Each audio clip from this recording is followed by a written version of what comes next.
షన్ను అలాగే దీప్తి సునైన వీళ్ళిద్దరి మధ్య కూడా వీడియో చేశారు నాన్వేషణ. అయితే వీళ్ళిద్దరూ దగ్గర దగ్గర చాలా బెట్టింగ్ యాప్స్ ప్రమోట్ చేశారని, అలాగే వీళ్ళకున్న ఫాలోవర్స్ కూడా చాలా అందరికన్నా ఎక్కువ ఉన్నారు.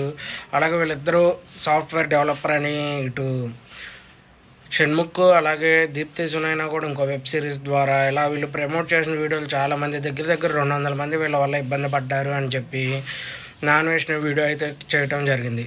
రోజుకు ఒకళ్ళ కాన్సెప్ట్ కింద ఒక్కొక్కళ్ళు వీడియో చేస్తూ ఉన్నారు నాన్వేషణ. అయితే ఓవరాల్గా మనం చూసుకుంటే దీప్తి సునైన అలాగే షన్ను వీళ్ళిద్దరూ వీడియో అప్లోడ్ చేస్తే మిలియన్స్లో వ్యూస్ వచ్చాయి. అలాగే ఎంతమంది చూసేవాళ్ళు, అందులో ఎక్కువ చూసేదల్లా కుర్రోళ్ళు, అంటే టీనేజర్స్ ఎక్కువ చూసేవాళ్ళు.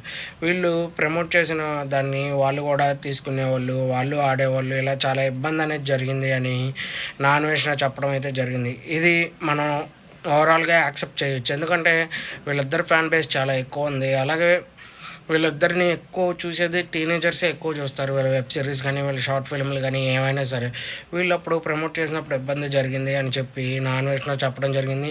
ఇప్పుడు దాకా నాన్వేషణ చాలామంది మీద వీడియోలు చేశారు, ఎవరూ రియాక్ట్ అయ్యి వీడియో అయితే చేయలేదు. ఒక విఆర్ రాజా గారు మాత్రమే తిరిగి రెస్పాండ్ అయ్యి ఒక వీడియో 2 వీడియోస్ చేశారు, ఇంకెవరూ చేయలేదు. చూడాలి మరి ఏం జరుగుతుంది అనేది. నెక్స్ట్ ఎవరు ఇలా టార్గెట్లో ఉన్నారో చూడాలి నాన్వేషణ గారి టార్గెట్లో.